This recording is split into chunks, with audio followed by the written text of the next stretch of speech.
la Sociedad Interamericana de Prensa. Está con nosotros Mariana Moyano con un invitado y se va a referir al tema.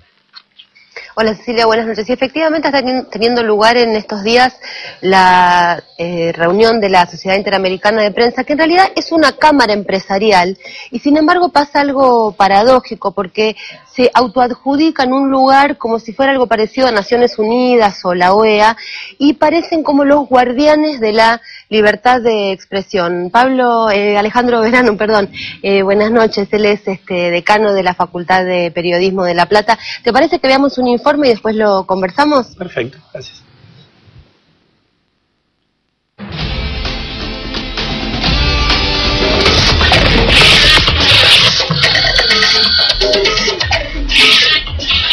La Sociedad Interamericana de Prensa nació como una entidad de periodistas con tendencias políticas diferentes.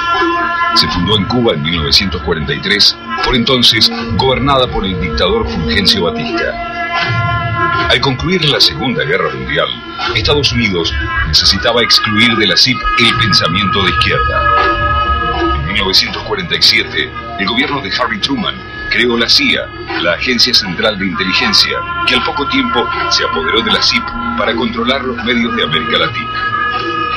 Eran los comienzos de la Guerra Fría. Un modelo de política, de economía y de medios iba a ser trazado en la región.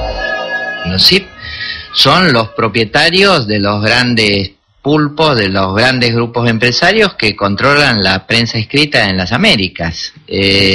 Siempre han defendido sus intereses, tienen todo el derecho de hacerlo. Ellos en realidad, más que defender la libertad de prensa, defienden la libertad de sus empresas y la libertad de presión, como diría Galeano. En el quinto congreso de la CIP en 1949, en Quito, Ecuador, Estados Unidos estuvo representado por dos altos oficiales de los servicios norteamericanos de inteligencia, Jules Dubois y Joshua Powers, y un tercero, Tom Wallace, alto funcionario del Departamento de Estado. El agente de la CIA, Jules Dubois, presidió la Comisión de Libertad de Prensa de la CIP y al mismo tiempo ejercía su oficio periodístico en el Chicago Tribune.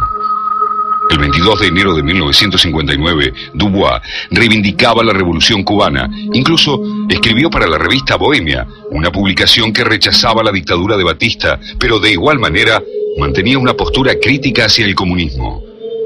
El Che Guevara fue quien le advirtió al director del semanario sobre la presencia de Dubois.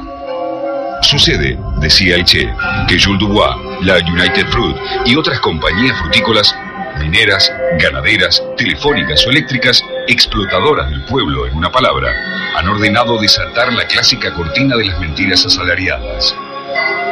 El edificio central de la CIP en Miami no lleva el nombre de un defensor de la libertad de prensa, sino el de un mercenario.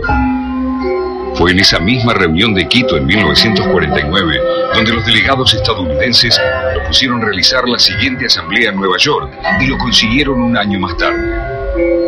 Los representantes de Washington prohibieron el ingreso a su país de los periodistas comunistas. Por pensar diferente, le negaron las visas. Con la ausencia de decenas de cronistas, se cambiaron los estatutos de la CIP, acordados en La Habana. Según los reglamentos originales, cada país tenía un voto, independientemente de los órganos de prensa afiliados. En Nueva York se decidió que cada medio tendría un sufragio, con lo cual Estados Unidos pasó a tener de 1 a 424. Con esta maniobra, Washington selló el control definitivo de la CIP. Hace más de 50 años que la CIP se presenta ante el mundo como un organismo de consulta válido, tal como la ONU, pero en materia periodística. Sin embargo, la Sociedad Interamericana de Prensa no es un gremio regional de periodistas. Representa a los dueños y directores de periódicos de la región. Defiende los intereses privados de los empresarios de la información. La CIP tiene la idea que todo aquello que afecte de algún modo los intereses de alguna gran empresa periodística es un ataque a la libertad de prensa. Entonces, desde ese punto de vista, la CIP no es enemiga del monopolio, no es enemiga de la concentración de los medios, y por el contrario, cualquier medida que tienda a limitar esta posibilidad de concentración aparece para ellos como un ataque a la libertad de prensa. Durante las dictaduras latinoamericanas se conocieron diversos episodios que vinculan a la CIP con los gobiernos de facto.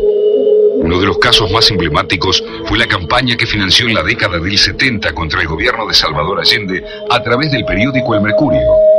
La publicación se dedicó a difundir falsedades y a intentar dar la imagen de que Allende perseguía a la prensa independiente. A mí me gustaría saber si viene el señor Danilo Arbilla, que fue presidente de la CIP, pero además secretario de prensa de la dictadura de Boldaberry. Y a mí me gustaría preguntarle dónde está el periodista Castro, director del semanario Marcha, desaparecido cuando él era funcionario de esa dictadura. Me gustaría también preguntarle a el señor Agustín Edwards, que fue vicepresidente de la CIP, director del Mercurio, por qué avaló la dictadura de Pinochet y sus crímenes. Me gustaría preguntarle a la CIP por qué hoy avalan la dictadura en Honduras y no respetan la constitución de ese país. Digo, son señores que tienen todo el derecho a reunirse, pero vienen a reunirse para defender sus intereses. En los últimos años, la CIP se sumó a las críticas contra los gobiernos de corte socialista que fueron surgiendo en la región, como los casos de Venezuela, Ecuador, Nicaragua y Bolivia. Incluso Argentina fue blanco de los ataques cuando la CIP repudió a la nueva ley de servicios audiovisuales, ya que la misma, según la entidad, se promulgó en un clima de conflictividad política. De esta manera, la CIP carga contra cualquier iniciativa llevada adelante por dichos gobiernos. Repudia los intentos reeleccionistas de los presidentes Chávez, Morales, Ortega, pero las críticas no se miden con la misma vara. El presidente de Colombia, Álvaro Uribe, aspira a otra reelección, sin embargo, no fue repudiado por la CIP. Actualmente, la entidad está presidida por Enrique Santos Calderón, primo del ex ministro de Defensa de Álvaro Uribe y hermano del vicepresidente de Colombia. En los últimos años la CIP parece que solo tiene ojos para criticar la situación de la prensa en Venezuela, en Ecuador, en Argentina, es decir, en países que han adoptado una posición contraria, digamos, a la tradicional política de sometimiento, digamos así, a los intereses norteamericanos. Por estos días se desarrolla en la ciudad de Buenos Aires y hasta el 10 de noviembre la 65ª Asamblea General de la CIP. Uno de los temas de debate es la aplicación de la Ley de Servicios Audiovisuales en la Argentina. Y en el caso concreto que seguramente está provocando esta reunión de la CIP hoy en Buenos Aires, que es la reciente ley del sistema de medios, bueno, la CIP está haciendo denuncias frente a una ley que en realidad está ampliando el espacio de participación en los medios, que está ampliando la libertad de expresión y, insisto, denuncias que no hizo cuando en situaciones mucho más difíciles en Argentina, en Uruguay, en Chile, había dictaduras militares que encarcelaban, secuestraban y mataban a los periodistas. Me llama la atención que planteen que van a analizar la Ley de Servicios de Comunicación Audiovisual. Ellos son dueños de diarios. Si leen la Ley de Servicios de Comunicación Audiovisual en Argentina, van a ver que no hay absolutamente nada sobre los diarios. Es una ley para la radio y la televisión. Así que me parece que no tienen nada que decir. En todo caso, si dicen algo, tienen todo el derecho a decirlo, pero me importa muy poco lo que digan. Hay algunas paradojas, Alejandro Verano, que aparecen en el informe, como esto de que se trata de editores de diarios y se con la Ley de Servicios de Comunicación Audiovisual. Vos, como decano de la Facultad de Periodismo de La Plata, participaste en lo que fue todo el debate de la ley y justamente todas las universidades nacionales adhirieron a la ley. ¿Cómo lees esa postura de la CIP y este ocultamiento de lo que dijeron las universidades?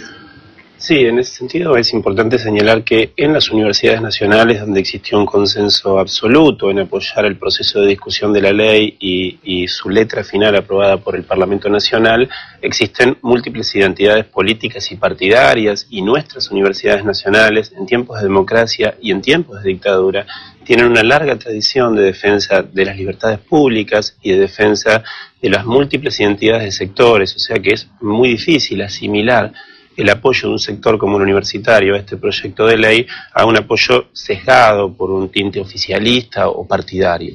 Sin duda es una opinión, creo que el informe fue lo suficientemente claro y las posturas de Néstor Busso y Eduardo Josami lo suficientemente precisas como para que quede poco para añadir en ese sentido, pero sin duda llama la atención. Las universidades por lo pronto no tuvieron 3, 4, 6 páginas cuando se pronunciaron. No, seguro que no. Lejos de eso, nuestras posturas fueron tuvieron un muy pequeño lugar en los medios. ¿Qué concepto de libertad de expresión, en mi opinión, tramposito, se maneja en este tipo de encuentros que, insistimos, son de cámaras empresariales? Sí.